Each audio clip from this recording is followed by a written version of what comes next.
ان کے اخراجات کے اوپر کوئی کٹ نہیں لگایا جا رہا. دوسری جانب IMF یہ کہہ رہا ہے کہ جتنے پارلیمنٹیرینز ہیں ان کے ایسٹس جو ہیں وہ ڈکلیئر کیے جائیں, پبلک کیے جائیں, جو عام آدمی کے پاس ہوں. اور وہ ایک دفعہ نہیں کئی دفعہ IMF یہ بات کر چکی ہے, اور پاکستان کے آئین اور قانون بھی اس چیز کا باؤنڈ کرتا ہے کہ تمام ایسٹس قوم کے سامنے ہونے چاہیے, بلکہ یہ ویب سائٹس پہ ہونے چاہیے. لیکن اس طرف نہیں آ رہے, نہ وہ ایسٹس ڈکلیئر کیے جا رہے ہیں, نہ جو اخراجات ہیں للے تللے ہیں حکومتی عہدیداروں کے, بیوروکریسی کے, ان کو کنٹرول کیا جا رہا ہے. لیکن ہر دوسرے تیسرے دن بجلی گیس کی مد میں ہمارے اوپر بم گرائے جا رہے ہیں. اس پوائنٹ پہ آپ کے پاس واپس آؤں گی نشاد صاحب. پہلے تو یہ بتائیے گا اس سمری کو آپ کس طرح سے دیکھتے ہیں؟ خبر آ جاتی ہے, پھر اس کے بعد اس کی تردید کر دی جاتی ہے, اور پھر یہ سوال سامنے آ جاتا ہے کہ آیا پرائم منسٹر ہاؤس سے یہ مسٹیک کیسے ہو سکتی ہے؟ کیا یہ ہم دیکھیں کوئی ڈیلر ایسوسی ایشن کا کوئی پریشر تھا, یا حکومت کی طرف سے یہ جو ایک دم سے چینجنگ کی گئی ہے, اس کے پیچھے کے کیا محرکات ہو سکتے ہیں؟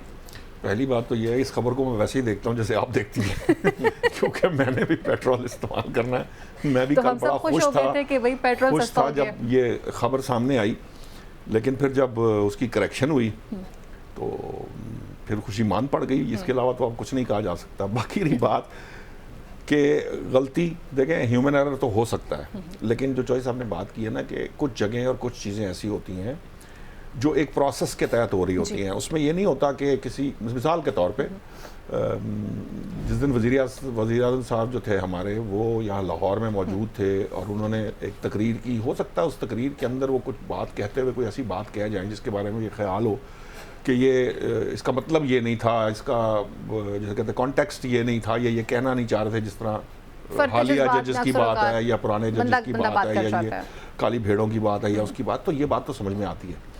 لیکن یہ جس طرف آپ چوائس صاحب نے نشاندہی نا, یہ بڑی امپورٹنٹ بات ہے. دیکھیے یہ ماننے میں یہ بات نہیں آتی, اس کی بہت ساری وجوہات ہیں. اس کی ایک پہلی وجہ یہ ہے کہ ہم جب بھی پیٹرول کی قیمت کم کرتے ہیں, ہمیں IMF کو بھی بتانا ہے, ہمیں تمام جو متعلقہ ادارے ہیں اس کے اندر بھی معاملات کو دیکھنا ہے. وہاں پہ یہ ساری ڈسکشنز ہوتی ہیں, ایک دفعہ نہیں کئی بار ہوتی ہیں. اوگرا اور وزارت خزانہ کی ورکنگ ہوتی ہے. تو یہ بڑی عجیب سی بات ہے کہ یہ کہا جائے کہ جی وہ جو ایک سمری تھی جو پچھلے مہینے کی آ گئی اور اس پہ سائن کر دیا, کیا اس پہ وزارت خزانہ I'm not gonna buy it. میں بھی شاید بائی نہیں کروں گا اس بات کو, جو بھی ہے. اب آپ کہتی ہیں جی پوچھ گچھ کی جائے گی, پتہ نہیں وہاں بیچارے کتنوں کی نوکریاں جو ہیں وہ داؤ پہ لگی ہوں گی. یہ تو ابھی تو بہت سی چیزیں جو ہے خاص طور پر یہ سینسٹیو جو معاملات ہوتے ہیں اس کے اندر کر لی جاتی ہیں. موڑ پر آ کے جائیں ایک عام آدمی کی خوشی سے منسلک ہے. لیکن میں یہ سمجھتا ہوں, دیکھیں بات یہ ہے کہ عوام کو ریلیف دینا کام ہے حکومت کا, ٹھیک ہے نا. عوام کو ریلیف دینا چاہیے. حکومت جو اس کے پاس بن پا رہا ہے وہ دے رہی ہے. 2 ماہ کے اندر 4 دفعہ پرائسز, یعنی ہر 15 دن بعد پرائسز تو کم ہو رہی ہیں. ہاں اس بات کی ضرور انویسٹیگیشن ہونی چاہیے کہ یہ کیسے ہوا, کیونکہ اس سے مسلم لیگ نون اور وزیر اعظم کا جو ایک امیج ہے وہ اسٹریٹ اوے ڈینٹ ہوتا ہے. اور فرض کیجئے کہ چوائس صاحب جس طرح کہہ رہے ہیں کہ اگر یہ کسی بیوروکریٹک پریشر میں ہے یا کوئی کسی اور طاقت کا پریشر ہے, تو میں یہ سمجھتا ہوں کہ پھر تو حالات جو ہیں وہ ان پہ انا للہ ہی پڑھ لینا چاہیے, کیونکہ پھر تو بہت عجیب سے معاملات ہیں. تیسری بات جو امپورٹنٹ ہے, چوائس صاحب نے حوالہ دیا بجلی کی قیمتوں کا, ہے وہ فیول ایڈجسٹمنٹ کی بات میں. اب چونکہ قیمتیں بڑھی اتنی زیادہ گئی ہیں کہ تھوڑی سی چند فیصد بھی بڑھے تو بہت ہمیں تو بہت فیل ہوتی ہے. ٹیکس اس سے کئی گنا زیادہ ہو رہا ہوتا ہے نا. ہاں بہت فرق پڑ جاتا ہے, عام آدمی کو تو اس کا بڑا ڈینٹ آتا ہے. لیکن یہ تو ہمارے شاید مقدروں میں لکھ دی گئی ہے, جو چیزیں ہم کرتے ہیں, جس کے اوپر ہم جن وجوہات کی بات کرتے ہیں, جس ماضی کی بات کرتے ہیں, جن حکومتوں کی بات کرتے ہیں کہ ان کے کیے درے کو اب الٹیمیٹلی ہر چیز کا کہیں تو اس کے اوپر سٹاپ لگنا ہوتا ہے نا. تو یہ وہی ٹائم ہے کہ ہمارے پاس سٹاپ لگا. اب ہم اس کو کسی وقت کے ساتھ 1 1.5 سال 2 سال, وہ بھی اس صورت کے اندر کہ ہر چیز آپ کی جس طرح آپ نے پلان کی ہے اس کے مطابق ایگزیکیوٹ ہو, تو آپ اس پوزیشن میں آئیں گے کہ آپ ریلیف دے سکیں. ہاں نواز شریف صاحب یہ چاہتے ہیں, نواز شریف صاحب کا جو اجلاس تھا جو انہوں نے ہیڈ کیا تھا بجٹ والا, اس کے اندر بھی انہوں نے کہا تھا کہ آپ میکسیمم ریلیف جو ممکن ہے دے سکیں. حکومت دینا چاہ رہی ہے, لیکن الٹیمیٹلی آپ کے پاس جتنی گنجائش ہوگی آپ اتنا ہی ریلیف دے سکتے ہیں. ڈیلرز کا معاملہ اس لیے نہیں ہے کہ ڈیلرز کے لیے یہ شاید کوئی اس طرح کی بات نہیں ہے جس کے اندر ان کے مارجنز یا ان کے ان سے ریلیٹڈ یا اس سے متعلق کوئی چیز نہیں ہے جس کے جو ان کو ایسی کوئی تنگی ہو جس کی وجہ سے بہت کو پریشر آیا ہو. سو میری نظر میں یہ جو بھی معاملہ ہے, میں اس جو توجیہ جو دی گئی ہے اس کو میں تسلیم نہیں کرتا. لیکن یہ ضرور انویسٹیگیٹ ہونا چاہیے کہ آخر ایسا کیوں ہوا ہے, کیونکہ یہ بڑی دیکھیں نا عام آدمی کے لیے تو یہ بڑی پریشانی بن گئی ہے اس بات کے اوپر, وہ سیلیبریٹ کر رہے ہیں, وہ کس طرف جائے, شکر ادا کر رہے ہوں گے, بہت سارے ہو سکتا ہے کوئی 2-4 لوگ جو ہے وہ نفل بھی پڑھ رہے ہوں, اور نفل پڑھ کے جب انہوں نے سلام پھیرا ہو تو پتہ چلا یہ تو کچھ ہمارے ساتھ کوئی مذاق ہو گیا. سو یہ اس طرح کی بات جو ہے یہ ہونی بھی نہیں چاہیے, اور اس سطح پہ پرائم منسٹر کے لیول پہ یہ چیز کی ہونا یہ بڑی عجیب سی بات ہے. تو لگ ایسے رہا ہے, خیال ہے, یہ میرا ایک آئیڈیا ہے کہ جو بات کی جا رہی ہے نا, مجھے یہ لگتا ہے کہ کچھ چیزوں کے اوپر ورکنگ میں اختلاف ہے. وہ یہ سمجھتے ہیں, حکومت یہ چاہتی ہے کہ وہ جو ہے زیادہ سے زیادہ جو بھی ممکن ہو پائے وہ دیا جائے, لیکن کچھ لوگ جو ہمارے ہوتے ہیں جو چیزوں کو جنہوں نے جو اپنے طور پہ اپنے آپ کو ذمہ دار گردانتے ہیں کہ انہی کی ذمہ داری ہے, انہوں نے شاید جو ہے وہ ذمہ داری پوری کی ہے اپنی. ٹھیک ہو, جیسے ابھی آپ بات کر رہے تھے کہ سبسڈیز کے حوالے سے آپ نے ذکر کیا تھا, اعظم صاحب پاکستان پیپلز پارٹی کا بھی یہی منشور تھا کہ بلاول صاحب بھی جب اپنی انتخابی تقاریر کرنے نکلتے تھے تو وہ کہتے تھے اشرافیہ کو دی جانے والی سبسڈی کو روکا جائے. پروٹوکول پہ بھی ایک اچھا خاصا پیسہ خرچ ہو رہا ہے, اپنی گاڑیوں کے ٹائر تک تبدیل کروانے کے لیے اچھے خاصے پیسے خرچ کیے جا رہے ہیں. گورنمنٹ کو اپنے اخراجات کس طرح سے کنٹرول کرنے ہیں, اور یہ جو بھی ہم قیمتیں سن رہے ہیں کہ ابھی فلان چیز کی قیمت کم ہو گئی, فلان چیز کی قیمت کم ہو رہی ہے, یہ کتنے دنوں تک رہے گا, بجٹ کے بعد کیا صورتحال رہے گی, یہ بھی بتائیے. پہلی بات یہ ہے کہ فیضا کسی چیز کی قیمت کم نہیں ہو رہی. قیمتیں کس چیز کی کم ہوتی ہیں, سپلائی اینڈ ڈیمانڈ کا ایشو ہے. جی, آپ مارکیٹ کے اندر دیکھتی ہیں کہ آپ کو سبزی کی قیمتیں اوپر نیچے ہوتی نظر آتی ہیں. جی, فلیکچویٹ کرتی ہیں. اس کی وجہ یہ ہے کہ جب ایک سبزی یا فروٹ وافر مقدار میں مارکیٹ میں آتا ہے تو اس کی قیمت نیچے آ جاتی ہے. جس طرح آج کل ٹماٹر کی قیمت نیچے آئی ہے, پیاز کی قیمت تھوڑی نیچے آئی ہے, پچھلے دنوں بہت اونچی تھی اس وقت کیونکہ ہماری اپنی فصل آ رہی ہے ٹماٹر اور پیاز کی, اس لیے ان کی قیمتیں تھوڑی سی نیچے آئی ہیں. اور یہی جب فصل ہماری نہیں ہوگی اور ملک کے مختلف حصوں میں مختلف موسم کی وجہ سے فصل آتی ہے, جب سندھ کی فصل آتی ہے پنجاب کے اندر اس وقت چیزیں مہنگی ہوتی ہیں.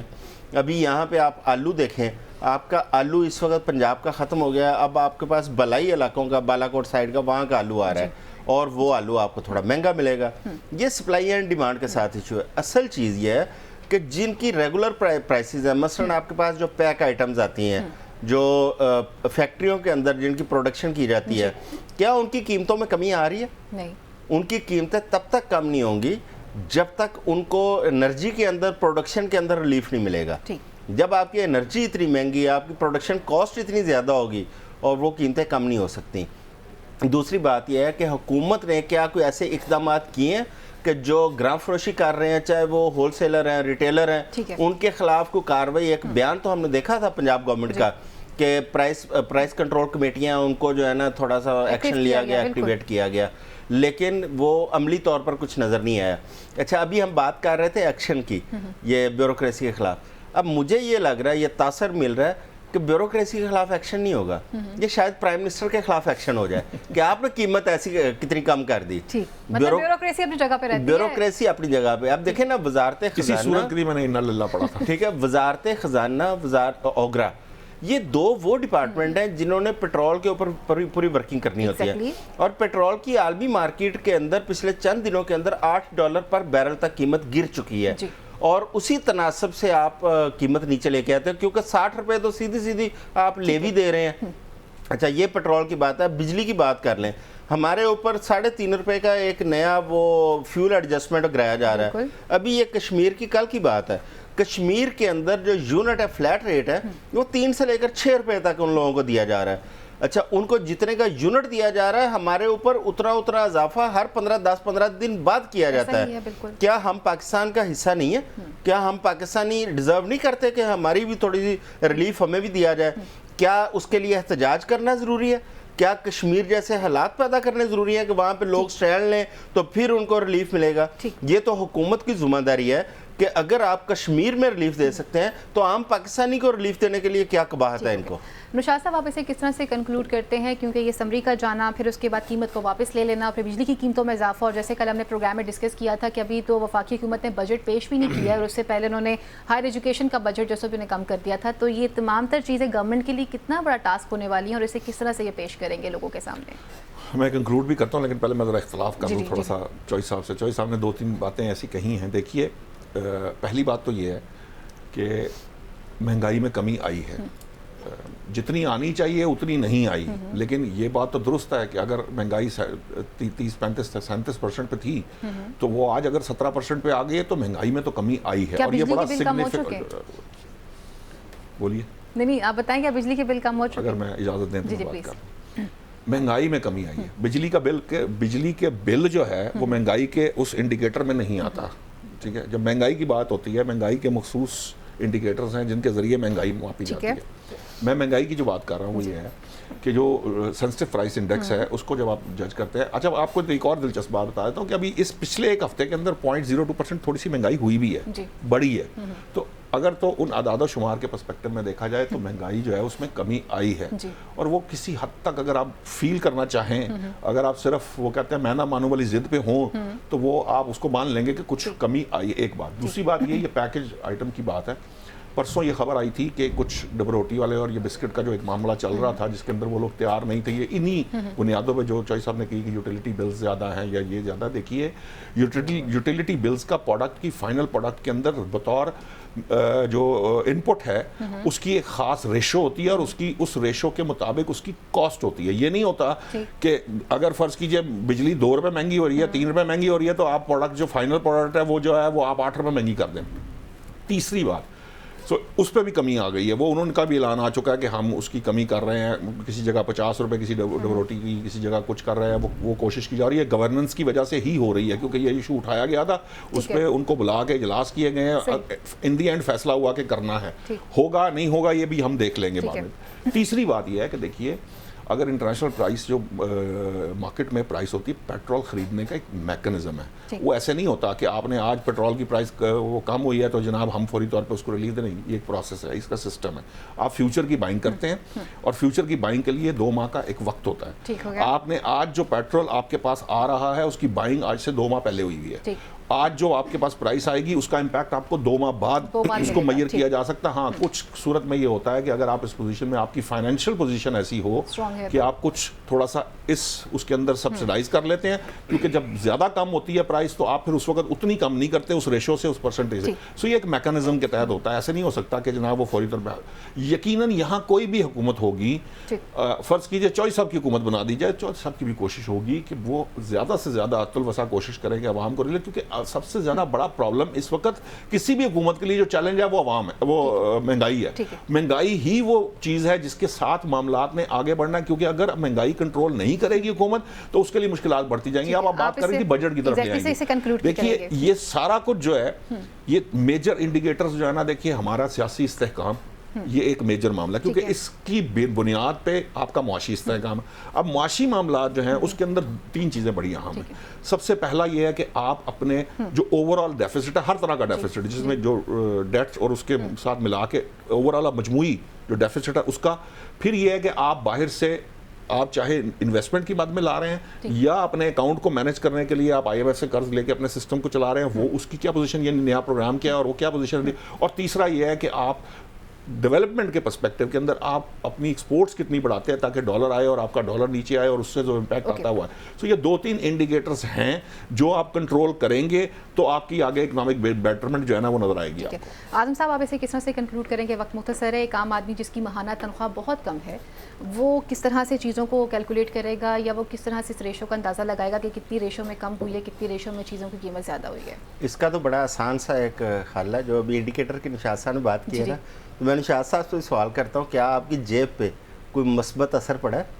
کوئی مہنگائی کم ہونے کے کوئی اثرات آپ نے محسوس کیے ہیں؟ وہ محسوس کیے ہیں تو میں نے یہ بات کہی نا, میں نہیں کہہ سکتا تھا. بہرحال آپ بڑے خوش قسمت ہیں, ہم تو نہیں محسوس کر پائے. بالکل آپ نے کرنا بھی نہیں ہے, شاید آپ کرنا نہیں چاہتے. شاید آپ کے علاقے میں قیمتیں اور ہوں گی, ہمارے علاقے میں اور ہوں گی.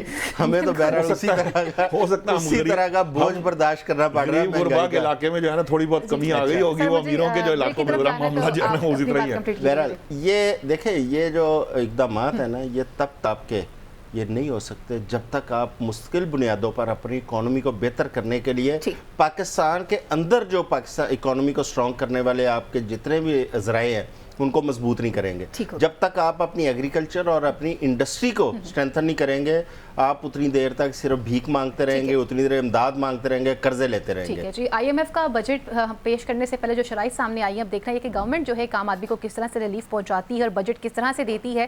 یہاں لیتے ہیں ایک بریک, اور بریک کے بعد مزید ایشوز کو پروگرام کا حصہ بناتے ہیں.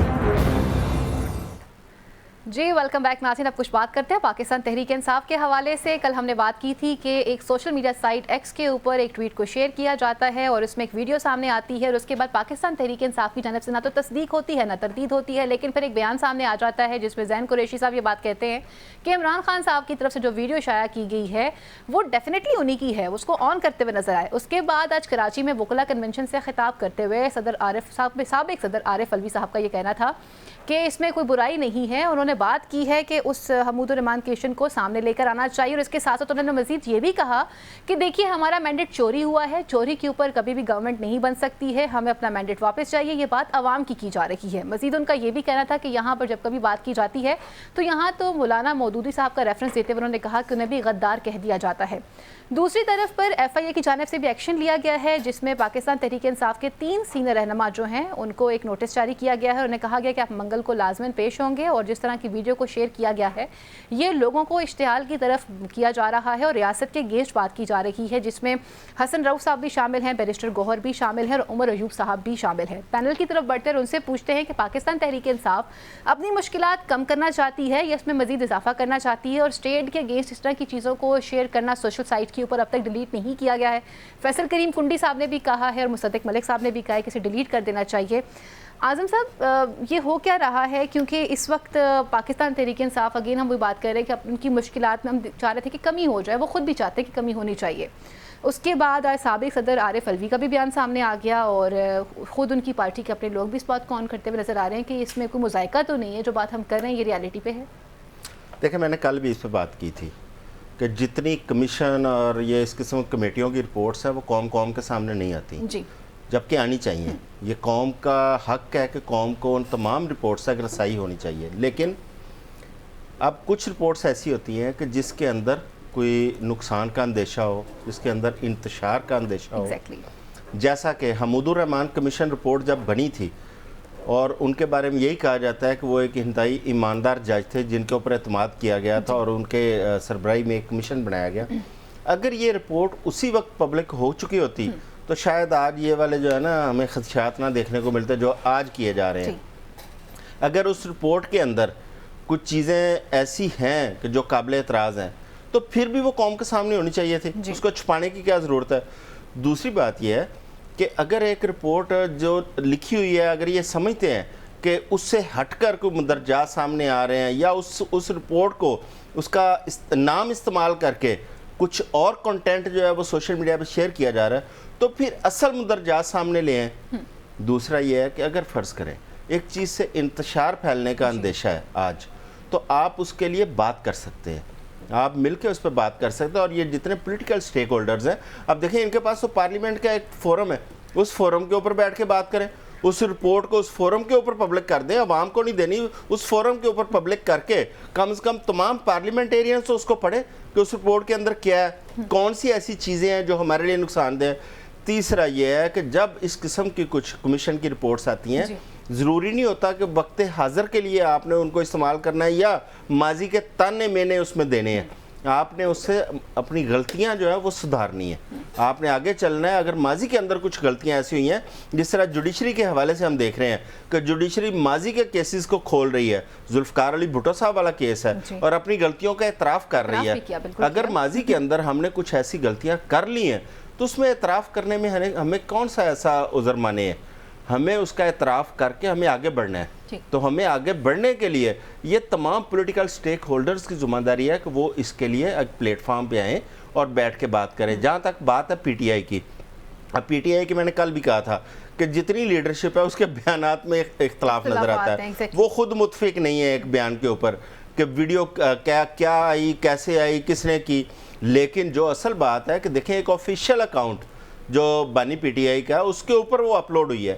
اور اگر اس ویڈیو کے اندر کوئی ایسا کنٹینٹ موجود ہے جسے آپ سمجھتے ہیں کہ وہ مناسب نہیں ہے تو میں خود سمجھتا ہوں کہ ڈیلیٹ کرنی چاہیے, اس کو نہیں رہنا چاہیے. اگر انتشار کا اندیشہ ہے تو اس قسم کی کوئی چیز وہ نہیں رہنی چاہیے. ہاں اگر وہ 100% حقائق کے اوپر مبنی ہے پھر ان کا حق ہے کہ حقائق وہ قوم کے سامنے رکھیں, لیکن اگر وہ مندرجات سے ہٹ کے ہے, سیاق و سباق سے ہٹ کے ہے, تو پھر وہ نہیں ہونی چاہیے. اور پھر اس ایک اور چیز کل بھی میں نے عرض کی تھی, اس ویڈیو کو اپلوڈ کیا گیا, اس ویڈیو کی جو اپلوڈنگ ہے میں سمجھتا ہوں اس کے حوالے سے ایک تھورو انویسٹیگیشن کی ضرورت ہے. کون کرنے والے ہیں, کس طرح کیا گیا, مقاصد کیا تھا, یہ ساری چیزیں اس کے اوپر پوری ڈیٹیل سے انویسٹیگیشنز کی ضرورت ہے. لیکن یہاں پہ کیا ہے, ہر چیز کو ہم پولیٹیسائز کر دیتے ہیں, جو اصل ایشو ہوتا ہے اس سے ہم ہٹ جاتے ہیں اور ایک اپنے مقصد کی پولیٹکس کرنے کے لیے اس میں ہم پروپیگنڈا شروع کر دیتے ہیں. نوشاد صاحب, مصدق ملک صاحب نے بھی کہا کہ آئیں ہم آپ سے مذاکرات کرنا چاہتے ہیں, اور انہوں نے کہا کہ اس طرح کے بیانات نہیں دینے چاہیے پاکستان تحریک انصاف کو جس میں غداری یا اس طرح کی بغاوت کی بات کی جائے. فیصل کریم کنڈی صاحب بھی یہ بات کر رہے ہیں. گورنر خیبر پختونخوا انہوں نے کہا کہ جی آپ نے ایک 9 مئی کے ملزم کو وزیر اعلیٰ بنا دیا, آج ان کی سٹیٹمنٹ تھی. سر یہ جو اب تک ہو رہا ہے اور پاکستان تحریک انصاف کے کچھ لوگ اسے آن کر رہے ہیں اور کچھ لوگوں کو ایف آئی اے نے بلا بھی لیا ہوا ہے, آپ اسے کس طرح سے دیکھتے ہیں؟ پہلی بات تو یہ ہے, میں ایک کلیرٹی کر دوں, مجھے بڑا افسوس ہوتا ہے اس بات پہ کہ جو ماشاءاللہ ہمارے جو سیاستدان ہیں ان کے جو حالات ہیں اس سے اللہ کی پناہ ہے. حمود الرحمان کمیشن رپورٹ مشرف کے دور میں پبلک کی جا چکی ہے. That is a public document, اور وہ بنگلہ دیش جانے سے پہلے اس کو ڈاکیومنٹ کر کے گئے تھے, پبلک کر کے گئے تھے. اس کی کاپی مارکیٹ میں بکتی ہے, پبلشڈ ہے, لاہور کے ہی وہ پبلشر ہے جنہوں نے وہ چھاپی ہوئی ہے. پہلی بات. اور اس کے بعد میں اب کیا اس کے اوپر گفتگو کروں, میں تو حیران رہ جاتا ہوں جب یہ میں اس طرح کی باتیں سنتا ہوں اور اس طرح کی باتیں کرتے ہیں. باقاعدہ مولانا مودودی کو بھی بیچ میں انہوں نے کوٹ کیا. بات یہ ہے, جو سمجھنے کی بات یہ ہے, میں نے کل بھی یہ عرض کی تھی, اور وہ تمام لوگ جو یہ سمجھتے ہیں کہ پاکستان تحریک انصاف کے بانی جو ویڈیو اپلوڈ کی گئی ہے ان کے اس سے کوئی موقف مختلف ہے یا اس سے ڈیفرنٹ سوچتے ہیں, وہ غلط کہتے ہیں. جو بانی پی ٹی آئی ہیں حکومت میں آنے سے پہلے ایک بار نہیں کئی مواقع ایسے ہیں جس میں وہ یہ سارے خیالات کا اظہار کر چکے ہیں. بہت سارے انٹرویوز موجود ہیں پاکستان کے بھی, انٹرنیشنل اداروں کے بھی, جن میں وہ یہ باتیں کر چکے ہیں. وہ یہ سمجھتے ہیں جینون. اسی لیے میں نے کل کہا تھا کہ بھائی دیکھو اس کے اندر پرابلمز ہیں. مسئلہ کیا ہے؟ مسئلہ یہ ہے, یہ جو اپنے آپ کو مجیب الرحمان بنانے کا معاملہ ہے نا, وہ اس لیے بھی ہے کہ ان کا یہ خیال ہے کہ وہ ایک جنگ لڑ رہے ہیں. ٹھیک ہے, وہ 9 مئی والے دن بھی انہوں نے جنگ لڑنے کی کوشش کی تھی, وہ آج بھی اس جنگ کو لڑنا چاہتے ہیں. اور میں نے جب یہ بات کہی تھی کہ حکیم سعید صاحب نے یا اسرار صاحب نے یا ان لوگوں نے پہلے کچھ باتیں کی ہیں, اس کی بھی وجوہات موجود ہیں. کیوں؟ کیونکہ مجیب الرحمان کی بھارت سے فنڈنگ لینا, ٹریننگ لینا, اور وہاں پہ وہ جو معاملہ اس نے کیا انڈیا کے ساتھ مل کر, اگر انڈیا وہ یہ کام نہ کرتا تو مجیب الرحمان کے پاس وہ گنجائش نہ ہوتی کہ وہ اس پوزیشن میں ہوتے کہ یہ سارا کچھ کر رہے. یہ علیحدہ بات ہے کہ ان کا نظریہ کیا تھا, حالات کیا تھے, چیزیں کیا تھی, لیکن یہ اسٹیبلشڈ فیکٹ ہے کہ مفتی باہنی کی ٹریننگ بھارت میں ہوئی ہے. یہ بھارتی جنرلوں نے مانا ہے اس بات کو, یہ آن ریکارڈ موجود ہے. جب مجیب الرحمان آپ بننے کی کوشش کرتے ہیں تو پھر اس بات کو یا اس دعوے کو تقویت ملتی ہے کہ آپ بیرونی ایجنٹ ہیں یا آپ کسی ایجنڈے پہ کام کر رہے ہیں.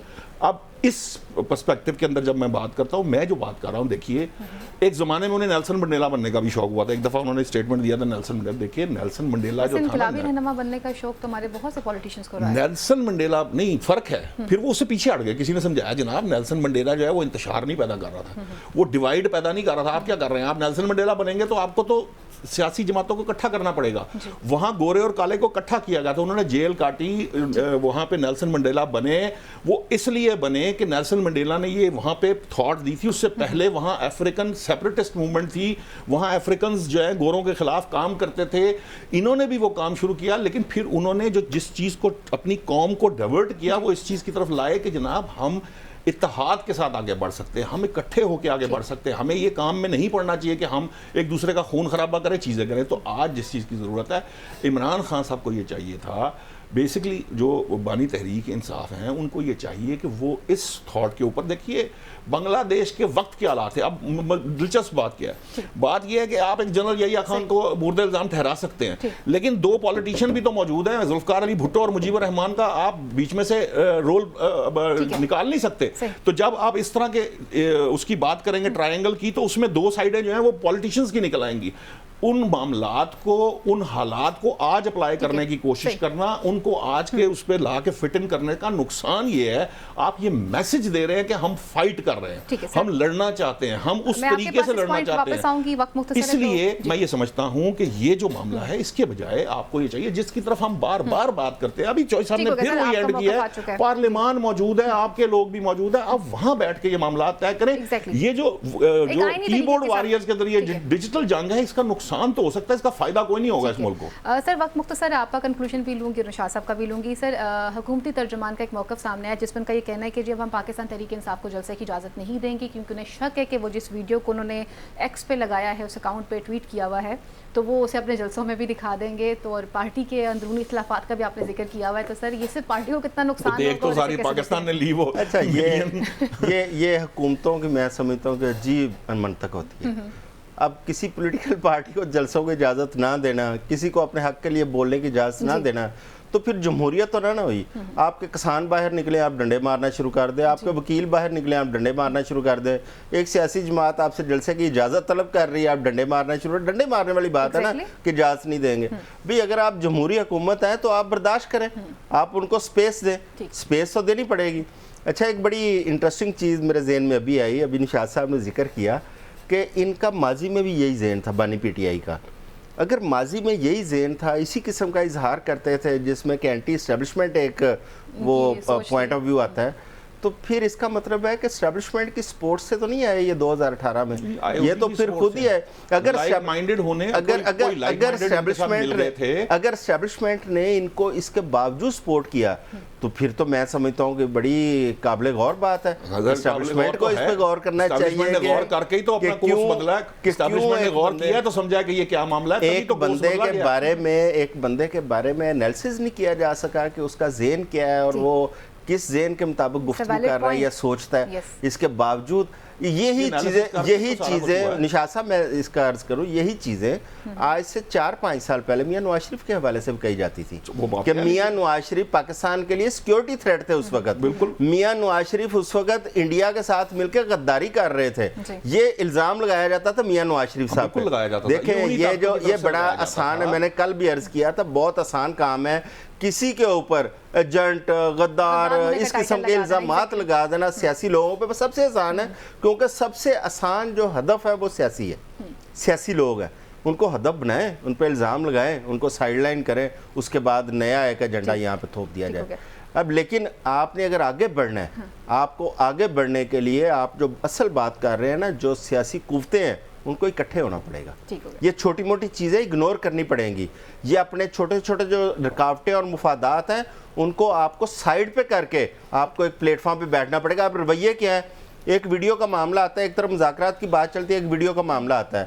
اب وہ ویڈیو کے معاملے کے اوپر جو سیاستدان ہیں وہی آپس میں تقسیم نظر آ رہے ہیں, ٹھیک ہے, اور وہ کہہ رہے ہیں جلسے کی اجازت نہیں دینی, کوئی کہتا ہے جی کہ ان کو بولنے کی اجازت نہیں دینی. یہ تو رویے ہیں ہمارے. سر وقت مختصر ہے, میں چاہوں کہ آپ اسے کنکلوڈ کر دیجیے. اور پاکستان تحریک انصاف کے جو اندرونی اختلافات چل رہے ہیں جناب, ان اندرونی اختلافات کو کیسے کم کیا جائے گا, کیونکہ ہر شخص سے کہتا ہے میں اپنے بانی کے بہت قریب ہوں. دیکھیے پارٹیوں میں وہ جسے کہتے ہیں ہوتے ہی ہیں اختلافات, خاص طور پہ جب کسی جماعت کا لیڈر جو ہے وہ اگر جیل میں ہوگا اور وہ اس طرح کی ایکسیس سب کے پاس نہیں ہے, تو جو جائے گا وہ آگے یہی کہے گا کہ میرے ساتھ ہی ساری باتیں ہو گئی ہیں, باقی تو سارے بیوقوف ہی ہیں.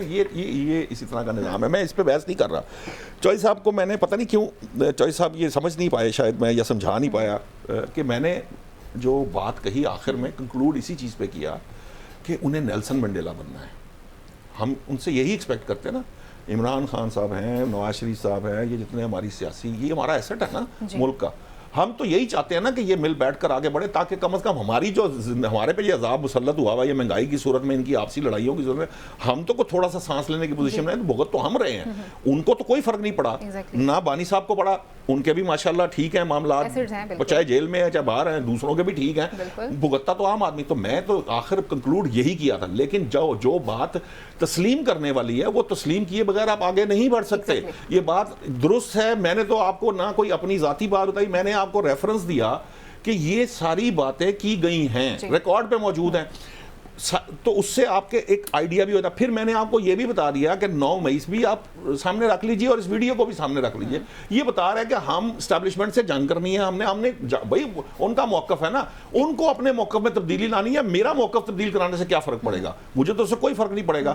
تو سمجھنا انہوں نے ہے, میں نے نہیں ہے. میں تو آپ کے سامنے ایک سچویشن رکھی کہ یہ اس طرح سے اور یہ ایسے ہی ہے جس طرح میں نے آپ کو بتایا کہ یہ اس طرح ہی ہو رہا ہے. ان کو چینج کرنے کی ضرورت ہے. اب جو معاملہ ہے جو چوئی صاحب نے یہ بات کہی ہے, میں اسی سے اگری کرتا ہوں. ہم تو کہتے ہی ہمیشہ یہ ہیں کہ بھائی آپ, میں تو کہتا ہوں آپ یہ جو اے پی سی آپ باہر, میں تو کہتا ہوں آپ کو پارلیمان بنا کے دی ہی اس لیے جاتی ہے جمہوری سیٹ اپ کے اندر کہ آپ وہاں پہ یہ معاملہ طے کریں.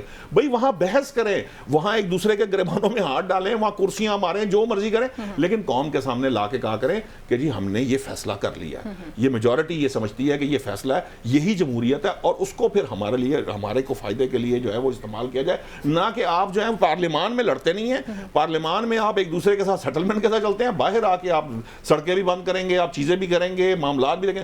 یہی معاملہ جس طرح فرض کیجئے, اب یہ حکومت کی ویکنس ہے, یہ جو ابھی چوئی صاحب نے بات کی ہے, تو بھائی جلسہ کرنا ہے ان کو جلسہ کر لینے دیں. ویڈیو کے چکر میں آپ جلسہ تو نہیں روک سکتے, اس سے کیا فرق پڑے گا. 39 جو آپ نے شرائط لی تھی وہ پہلے کافی نہیں تھی, اس میں ویڈیو کور نہیں ہوئی تھی. تو اب یہ بات درست ہے. آپ دیکھیں, میں چودھری صاحب کو بولنے سے اگر روک دوں گا تو پھر بحث تو کہیں نہیں ہے, پھر تو ڈکٹیٹرشپ ہے نا. یہی فرق ہے ڈکٹیٹرشپ کے اندر اور اس کے اندر کہ ہم ایک دوسرے کے سامنے بات کرنے کی آزادی ہے. میں جو کہنا چاہتا ہوں میں کہوں گا, چوئی صاحب جو کہنا چاہتے ہیں, آرگیومنٹ ہو سکتا ہے, اختلاف ہو سکتا ہے, بحث ہو سکتی ہے, لڑائی بھی ہو سکتی ہے, لیکن میں کسی صورت میں بھی یہ نہیں چاہوں گا کہ چودھری صاحب یہاں ایگزسٹ ہی نہ کرتے ہوں. یہ نہیں ہو سکتا. یہ فرق ہے سیاستدانوں میں اور ہم میں. سیاستدان یہ بات سمجھنے کو تیار نہیں ہے, ایک دوسرے کی ایگزسٹنس برداشت نہیں ہے, نہ کل تھی نہ آج ہے. ٹھیک ہے جی. پاکستان تحریک انصاف مذاکرات بھی کرنا چاہتی ہے, آفر جو ہے وہ گورنمنٹ بھی دے رہی ہے, لیکن طرف پہ ساتھ بیٹھنے کے لیے کوئی تیار نہیں ہے. لیکن اس سے سیاسی استحکام کی وجہ سے ہی معاشی استحکام آ سکتا ہے. یہاں لیتے ہیں بریک, اور بریک کے بعد مزید ایشوز کو پروگرام کا حصہ بناتے ہیں.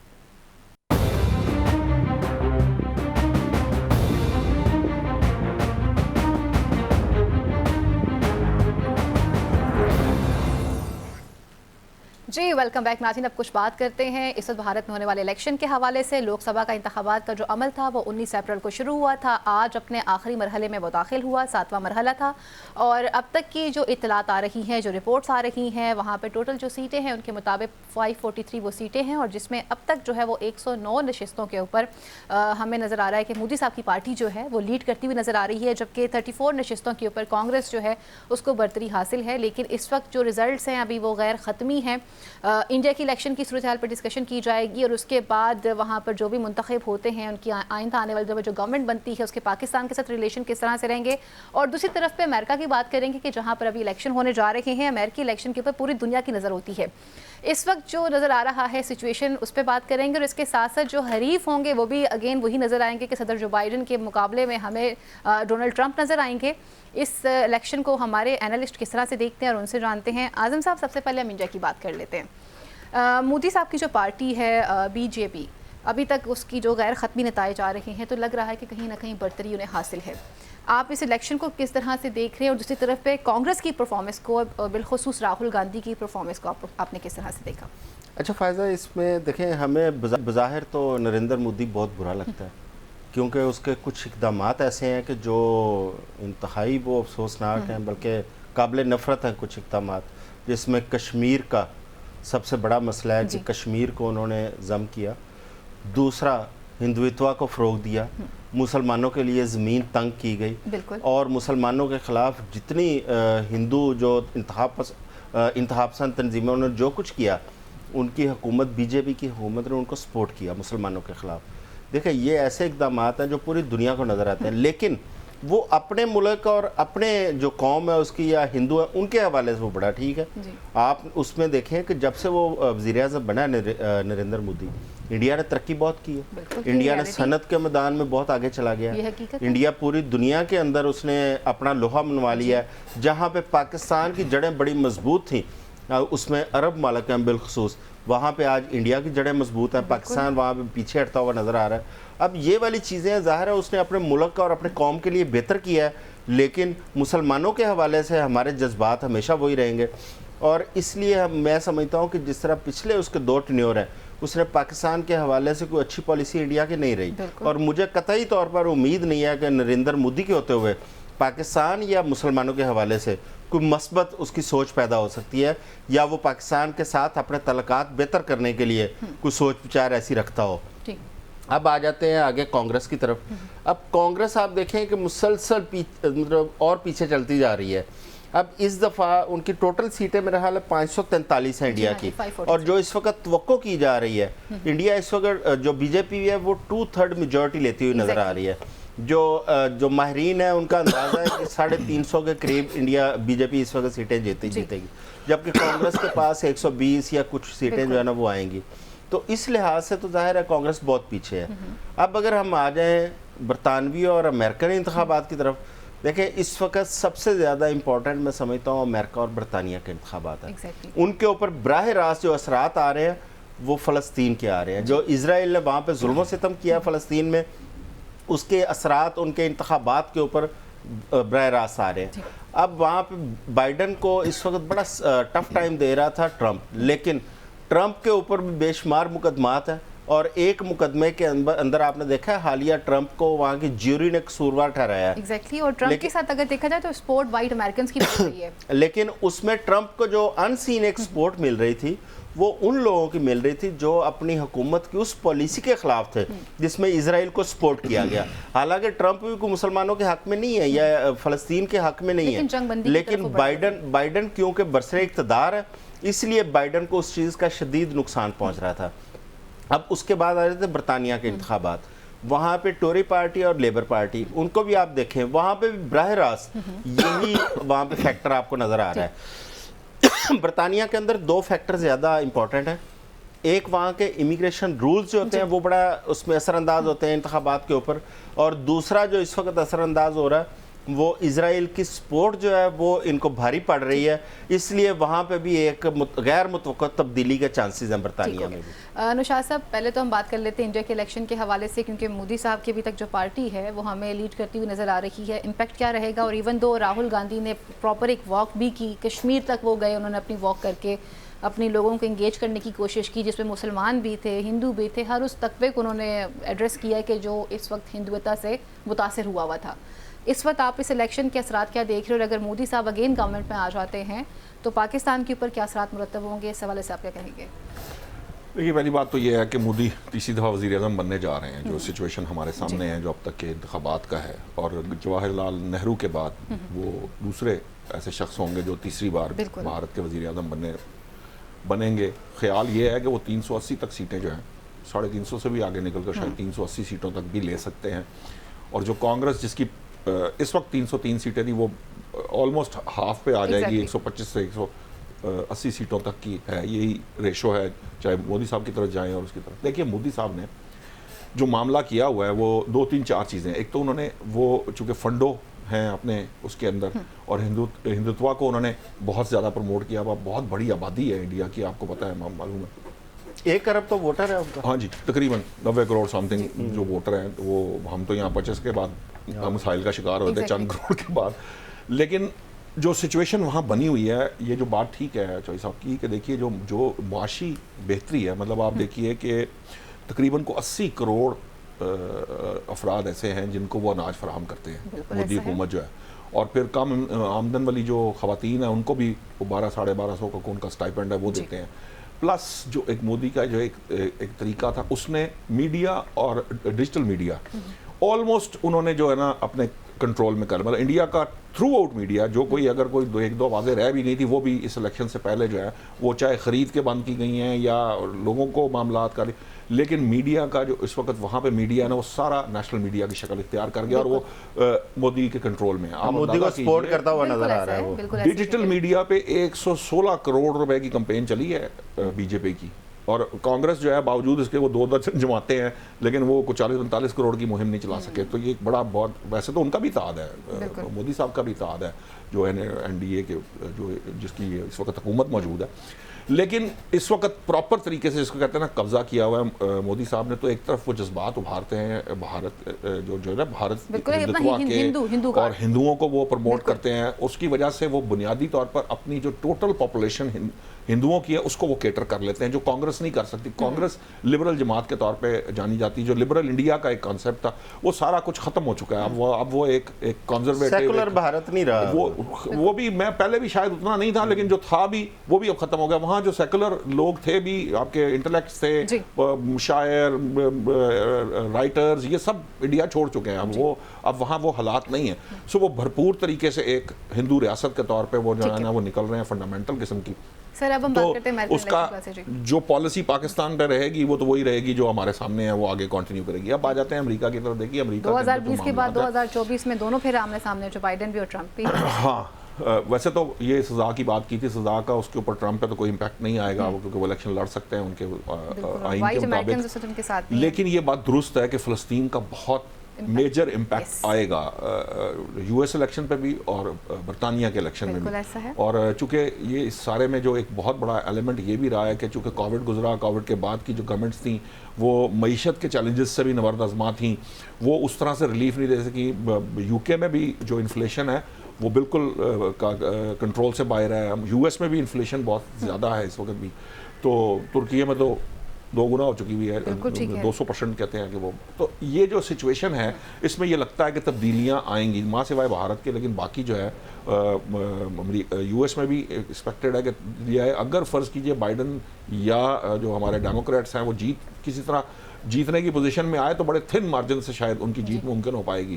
اور اسی طرح بھارت کے اندر بھی جو ہے اس میں یو کے میں بھی جو ہے وہ چونکہ یہ امیگریشن کی بات کر رہے تھے، ابھی انہوں نے یہ ایک پیسے بڑھائے ہیں یہ جو امیگرینٹس کے اسپاؤسز لانے ہیں اور اس سے متعلق اور اپنی فیملی، وہ بھی اتنی تیزی سے سخت ہوئی ہیں پالیسیز کہ وہاں بھی ہر بندہ جو ہے وہ چیخو پکار پہ ہے. وہاں پہ بھی بڑے مسائل ہیں، عام آدمی جو ہے لیز کے ایشوز ہیں، ٹیکسیشن بہت بڑھ گئی ہے وہاں پہ بھی، عام آدمی جو ہے اس کے لیے بڑی مشکل ہوئی ہوئی ہے لائف. تو وہ یہ سارا امپیکٹ جو ہے وہ یقیناً حکمران جماعت پہ جاتا ہے، جس طرح اس کو جو بائیڈن کو امپیکٹ جائے گا اسی طرح یہاں کی حکمران جماعت کو بھی جائے گا. سو تبدیلی کے وہاں بھی امکانات کا پرابلمز کریٹ ہو سکتی ہیں. ٹھیک ہو گیا. آپ اسے کس طرح سے کنکلوڈ کریں گے؟ میرے پاس لاسٹ منٹ ہے. آپ کس طرح سے دیکھتے ہیں کہ آل اوور دا ورلڈ جو سچویشنز چینج ہو رہی ہیں، الیکشنز ہو رہے ہیں، ان کا امپیکٹ پاکستان پہ کس طرح سے دیکھ رہے ہیں؟ ایران کا الیکشن بھی بڑا ہے، ایران میں صدارتی الیکشن وہاں پہ بھی ہونے جا رہا ہے.